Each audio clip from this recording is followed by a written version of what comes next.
বাংলাদেশত হিন্দুৰ ওপৰত হোৱা অত্যাচাৰৰ বিৰুদ্ধে চিন্ময় প্ৰভুক বিনাচৰ্তে মুক্তিৰ দাবীত চিৰাং জিলা বিজনীত বৃহস্পতিবাৰে সন্ধিয়া ৰাষ্ট্ৰীয় বজৰং দলৰ এক প্ৰতিবাদী সমদল উলিওৱা হয়।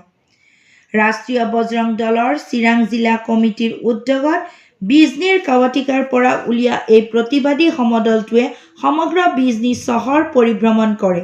News desk, Bijni first 24।